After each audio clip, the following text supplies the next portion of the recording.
When a wealthy rancher tests four women's character by offering them prized horses, a poor widow's unexpected choice unravels a decades-old secret that will change everything he believed about honor, family, and redemption. The metallic tang of blood mingles with desert sage as Sarah McKenna kneels beside the dying mare, her calloused fingers tracing the animal's labored breathing. The horse's eyes, once bright as polished amber, now cloud with approaching death. But it's not the mare's condition that makes Sarah's stomach clench. It's the deliberate cut across the animal's flank, too precise to be accidental, too cruel to be merciful.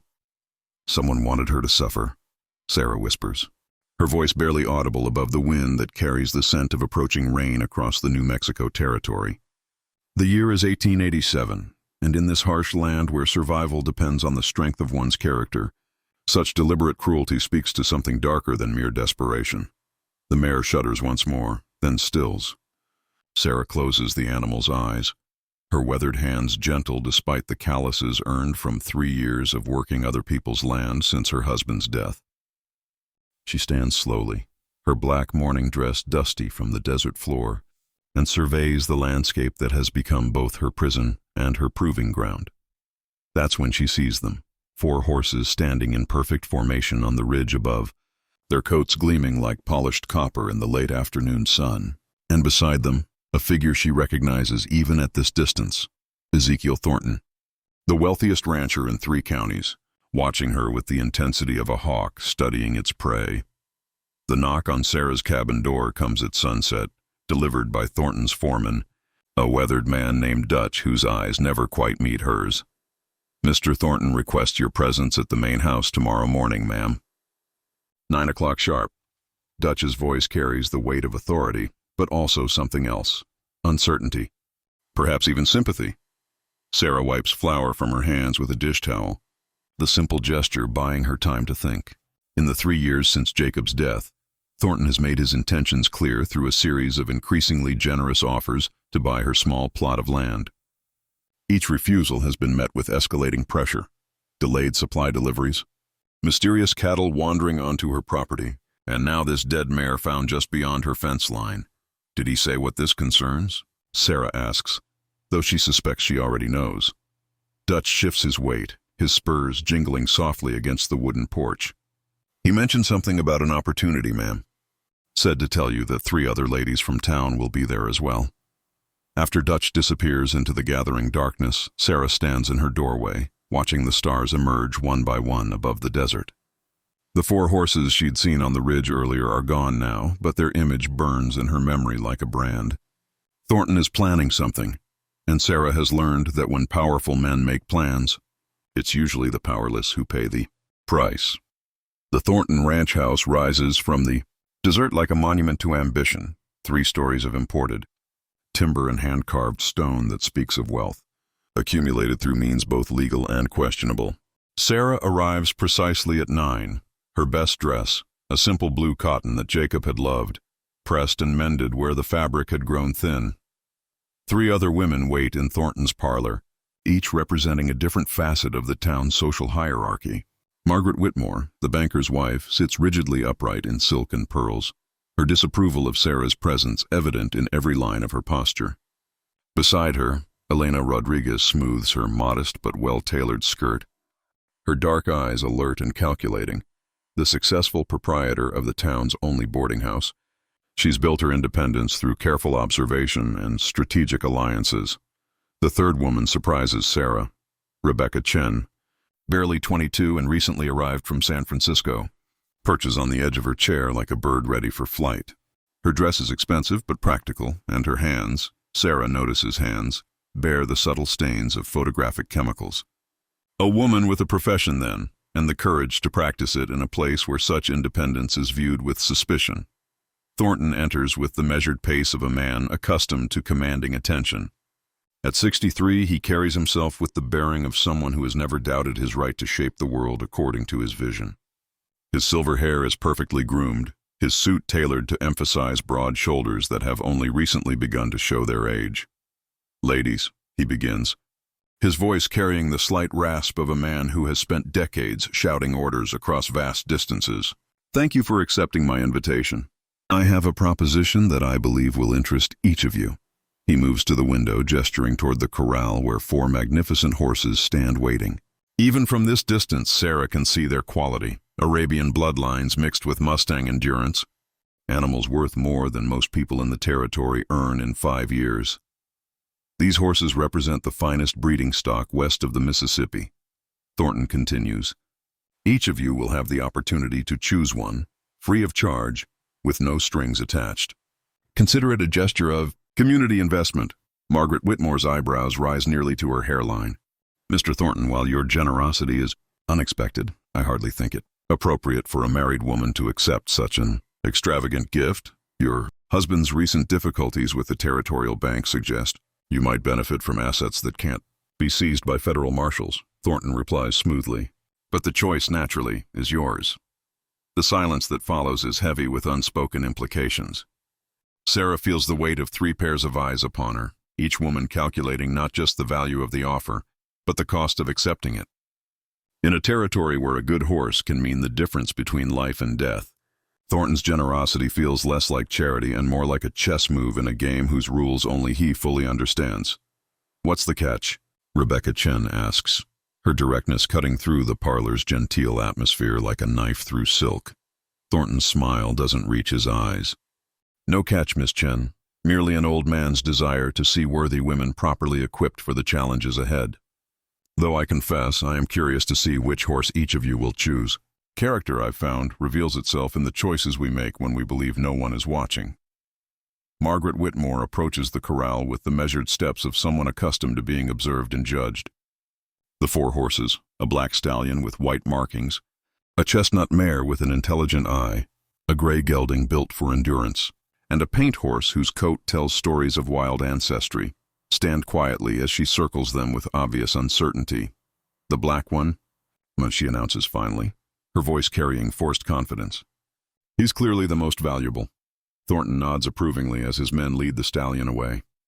An excellent choice for someone who appreciates obvious quality. Elena Rodriguez takes longer, running experienced hands along each horse's legs, checking teeth and examining hooves with the thoroughness of someone who has learned to evaluate worth beyond surface appearances. She chooses the gray gelding, explaining her decision with practical efficiency, endurance over flash. This one will still be working when the pretty ones are pasture ornaments. Rebecca Chen surprises everyone by selecting the paint horse, drawn by what she calls the stories written in his coat. She produces a small camera from her bag and captures the moment when the horse first nuzzles her palm, explaining that she wants to document the beginning of our partnership. Now only Sarah and the chestnut mare remain. The horse is beautiful, not as flashy as the stallion, not as obviously practical as the gelding, not as romantically appealing as the paint. But there's something in her eyes, an intelligence that seems almost human, that makes Sarah's chest tighten with recognition. Take your time, Mrs. McKenna, Thornton says, but there's an edge to his voice now, an anticipation that makes Sarah suddenly wary. She approaches the mare slowly, noting the way the animal's ears prick forward with interest rather than wariness. When Sarah extends her hand, the mare steps forward to meet her, breath warm against her palm. It's then that Sarah notices something that makes her blood run cold, a small scar along the mare's neck, barely visible beneath the glossy coat. A scar she recognizes. This is Stella, Sarah whispers, her voice barely audible. Thornton's sharp intake of breath confirms what Sarah already knows. This is Jacob's horse, the mare he'd raised from a foal and trained with infinite patience. The mare that had disappeared the night Jacob died, along with the papers that proved his claim to the silver mine up in the hills. I'm sorry, Sarah says, stepping back from the mare. I can't accept your gift, Mr. Thornton.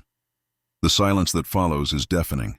Margaret Whitmore gasps audibly. Elena Rodriguez's eyes narrow with sudden understanding, and Rebecca Chen raises her camera as if sensing that history is being made. I beg your pardon. Thornton's voice is dangerously quiet. I said I can't accept your gift. But I thank you for the opportunity to see Stella again. That evening, Sarah sits in her cabin, hands wrapped around a cup of coffee that has long since grown cold.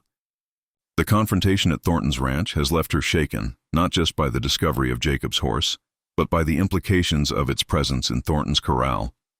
If Stella is alive, then the story she's been told about Jacob's death, a riding accident in the desert, his body found days later with no sign of his horse, is a lie. The first piece of physical evidence comes when she searches through Jacob's belongings, items she's been unable to bring herself to examine in the 3 years since his death. Hidden in the false bottom of his shaving kit, she finds a small leather journal filled with his careful handwriting. The entries detail his growing suspicions about Thornton's business practices, cattle rustling, claim jumping, and worse. Found another dead prospector up near Devil's Canyon. One entry reads, "Third one this month." All had filed claims that bordered Thornton's holdings, starting to think these aren't accidents. The memory this triggers is sharp and painful. Sarah remembers Jacob's excitement in the weeks before his death, his talk of finally having enough evidence to set things right. She'd assumed he meant their financial troubles, but now she realizes he'd been planning something far more dangerous. The second beat of her investigation takes her to the old mine where Jacob had been working. The ride up into the hills is treacherous, the path barely wide enough for a horse and rider, but Sarah pushes forward driven by a need for answers that has been 3 years in the making. The mine entrance is partially collapsed, but she can still make out the wooden support beams that Jacob had installed with such care. It's there, wedged behind a loose stone near the entrance, that she finds the second piece of evidence, a metal strongbox containing documents that make her hands shake as she reads them. Deeds to properties throughout the territory, all signed over to Thornton under suspicious circumstances. Bills of sale for cattle-bearing brands that have been obviously altered, and most damning of all, a letter in Thornton's own handwriting discussing the permanent solution to the McKenna problem. Armed with Jacob's evidence, Sarah rides into town to seek help from Sheriff Morrison, a man she's known since childhood and trusted implicitly. But the conversation that follows shatters another piece of her faith in the world she thought she understood. "Sarah, honey," Morrison says, his voice heavy with what sounds like genuine regret, "you need to let this go. Jacob's death was an accident. These papers, well, they don't prove anything that would hold up in a territorial court. They prove that Thornton has been stealing land and murdering anyone who gets in his way." Sarah replies, spreading the documents across Morrison's desk. "Look at the dates, Tom. Look at the signatures." Morrison barely glances at the papers. "What I see is a grieving widow who's been listening to too much gossip. Thornton's a pillar of this community.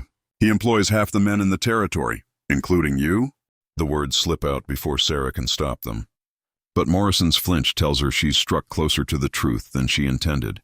"I think you should go home, Sarah, and I think you should stop asking questions that might get you hurt." The threat is delivered gently, almost paternally, but it's a threat nonetheless. As Sarah gathers the papers and prepares to leave, Morrison adds, "Oh, and Sarah, that mine of Jacob's? Thornton filed a claim on it yesterday. Seems the original paperwork was irregular." Desperate and running out of allies, Sarah turns to the one person who might have answers, Elena Rodriguez. The boarding house proprietor has a reputation for knowing everything that happens in the territory, and more importantly, for keeping her own counsel about what she knows. They meet after midnight in Elena's kitchen. The only sound the soft tick of the grandfather clock in the hallway. Elena listens without interruption as Sarah lays out everything she's discovered, then sits in silence for long minutes before speaking. "Your husband wasn't the first," Elena says finally. "There have been others. Men who got too close to the truth about Thornton's operations. They have accidents, or they disappear, or they suddenly decide to sell their claims and move east. You knew?" Sarah's voice is barely a whisper. "I suspected. But suspicion and proof are different things, and Thornton has been very careful about eliminating proof." Elena pauses, studying Sarah's face in the lamplight.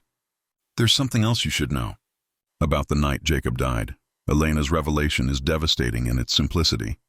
Jacob hadn't died in a riding accident.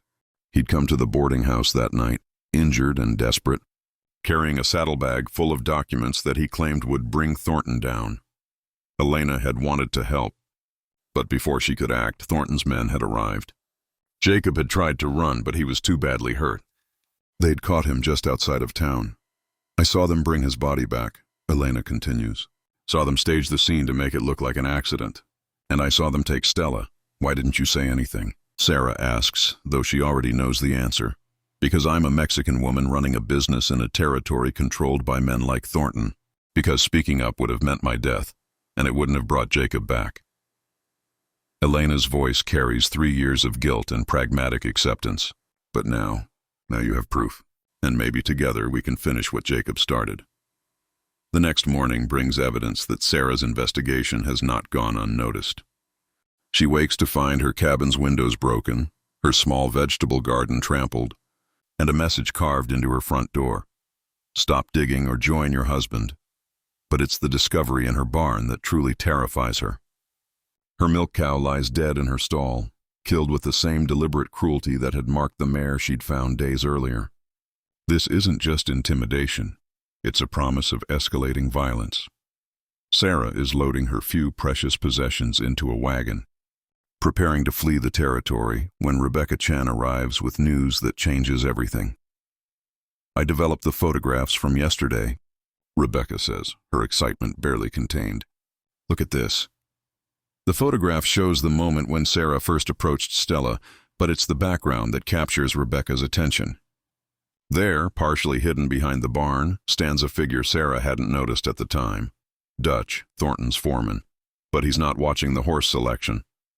He's watching Sarah with an expression of unmistakable recognition and what might be sympathy. There's more, Rebecca continues. I asked around about Dutch. His real name is William McKenna. He's Jacob's brother. The revelation sends Sarah reeling. Jacob had never mentioned having a brother. But then, Jacob had been a man who kept his past carefully locked away. The implications are staggering. If Dutch is Jacob's brother, then he's been working for Thornton while knowing that his employer murdered his own family. That night, Sarah waits in the desert beyond her cabin, and Dutch comes as she somehow knew he would. In the moonlight, she can see the family resemblance she'd missed before.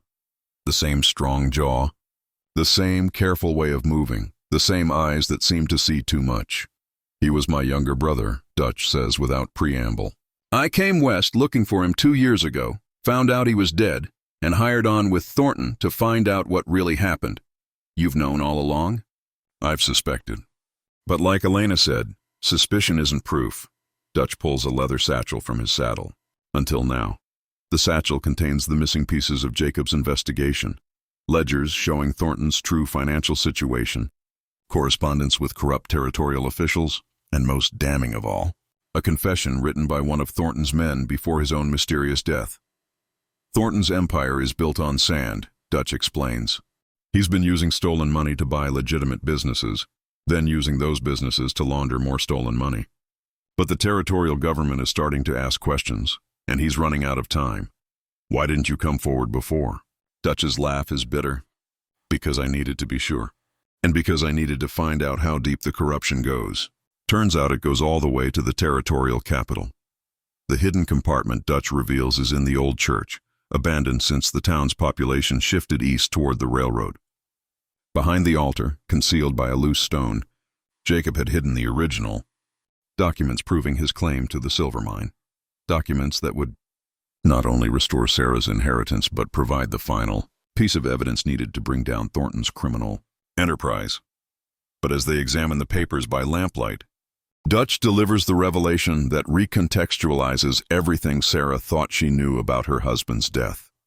Jacob wasn't just investigating Thornton's crimes, Dutch says quietly. He was working with federal marshals. He was going to testify before a territorial grand jury. He never told me. He was protecting you. The marshals warned him that anyone connected to the investigation would be in danger.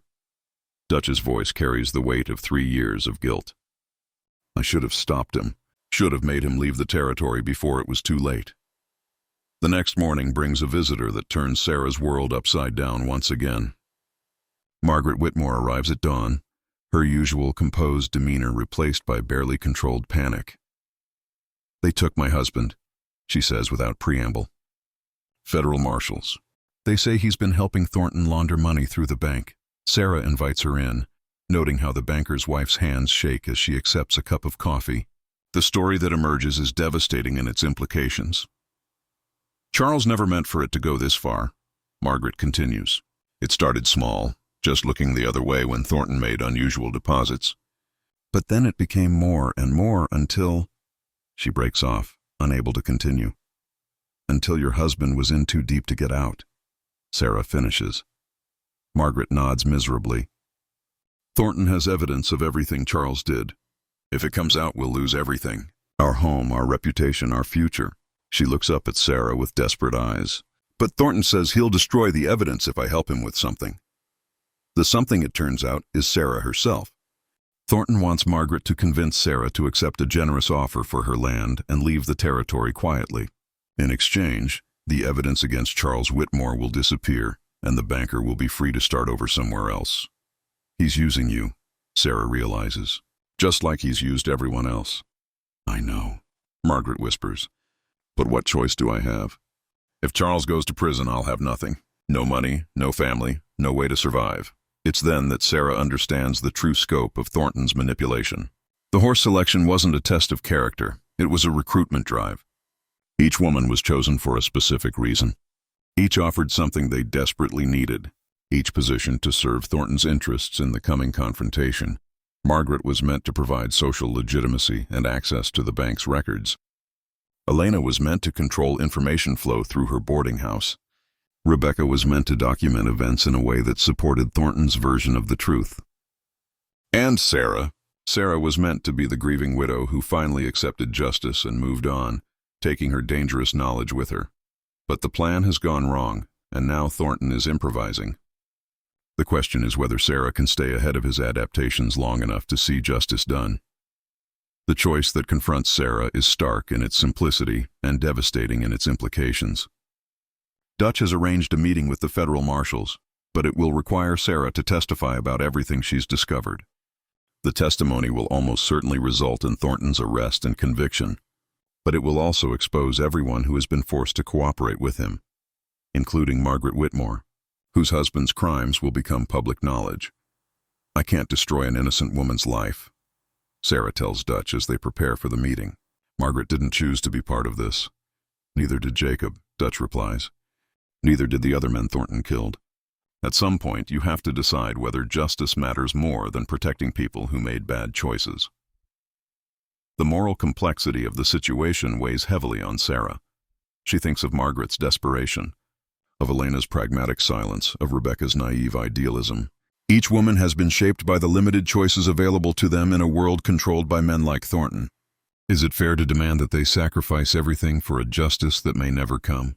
But then she thinks of Jacob, of his belief that some things are worth fighting for regardless of the cost. She thinks of the other victims, the men whose deaths have gone unavenged because good people chose silence over risk. She thinks of the future, of other women who will face the same impossible choices if Thornton's power remains unchecked. The decision, when it comes, feels both inevitable and heartbreaking. Sarah will testify, but she will also try to find a way to protect the innocent victims of Thornton's manipulation.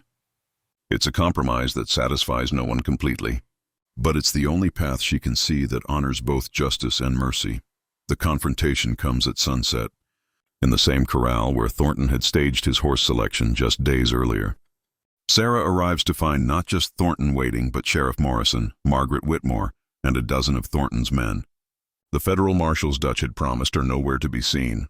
Mrs. McKenna, Thornton says, his voice carrying the same false warmth he'd used during their first meeting. I understand you've been asking questions about your late husband's unfortunate accident. I've been seeking the truth about his murder, Sarah replies, her voice steady despite the fear that threatens to overwhelm her. Thornton's mask slips slightly. Murder is a serious accusation. I hope you have evidence to support such a claim. Sarah produces the documents she and Dutch have gathered, spreading them on a makeshift table. I have Jacob's journal. I have the financial records he discovered. I have witness testimony about the night he died. Witnesses can be unreliable, Thornton says, nodding to his men, and documents can be forged.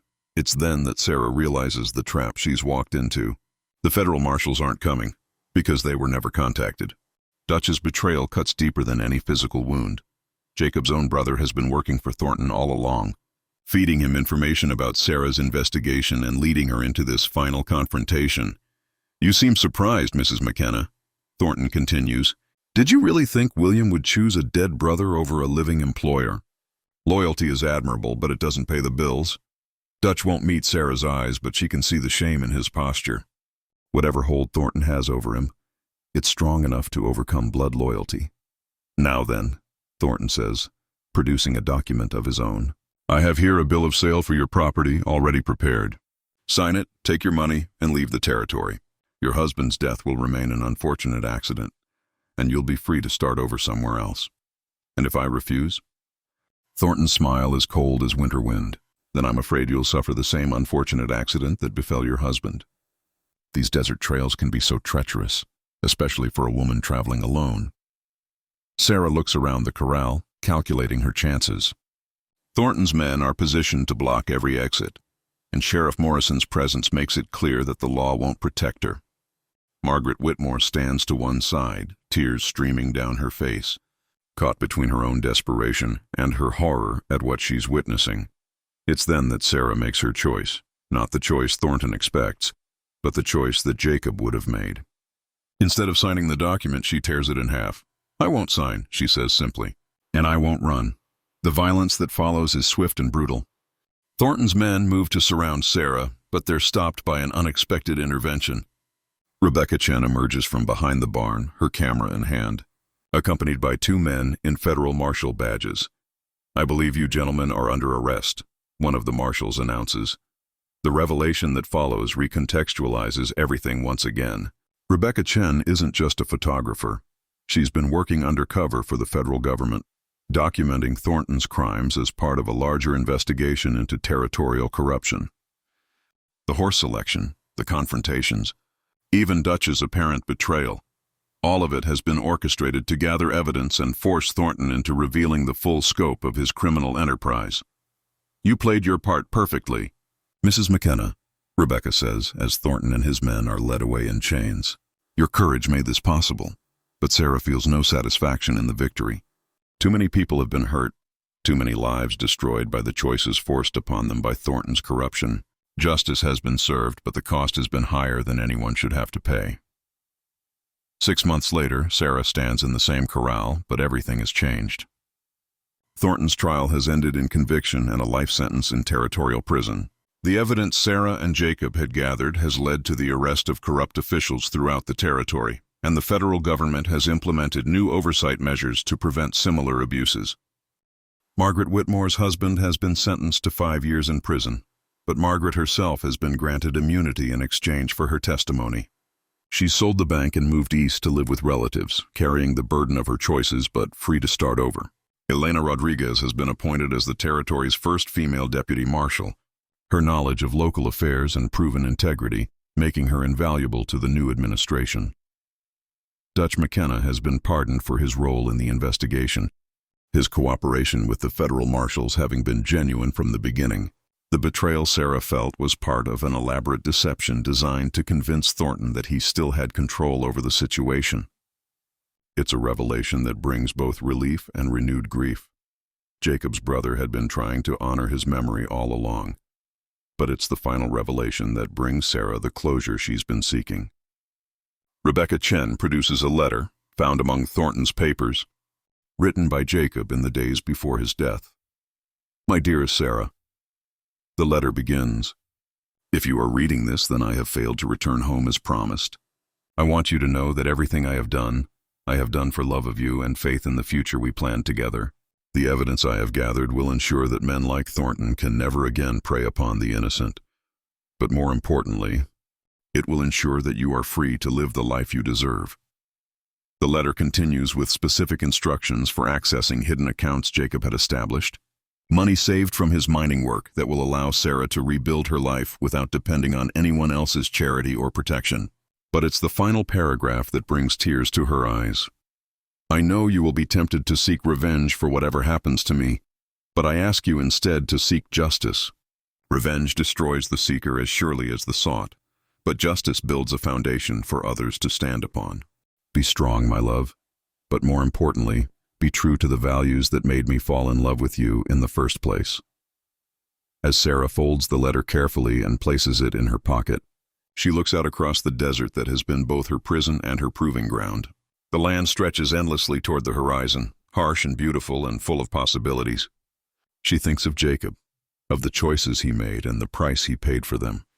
She thinks of the other women who have been shaped by this experience, each finding their own path forward in a world that offers no guarantees but demands courage nonetheless. The chestnut mare, Stella, nickers softly from her stall, and Sarah moves to stroke her neck. The horse that had been the key to unraveling Thornton's crimes is now simply a companion, a living connection to the man Sarah loved and lost. But she's also something more, a symbol of the truth that can never be completely buried, no matter how powerful those who try to hide it. "What do you think, girl?"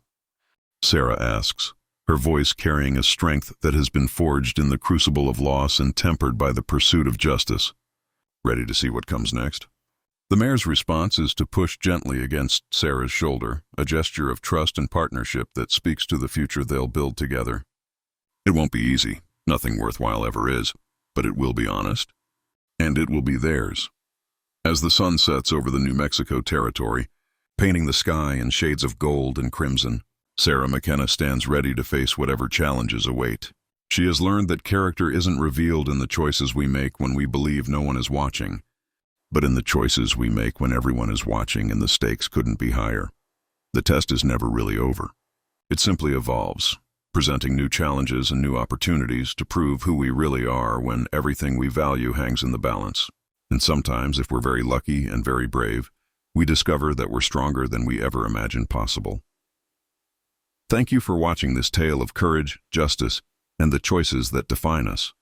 If you enjoyed The Widow's Choice, please subscribe to our channel and hit the notification bell for more stories from the American frontier.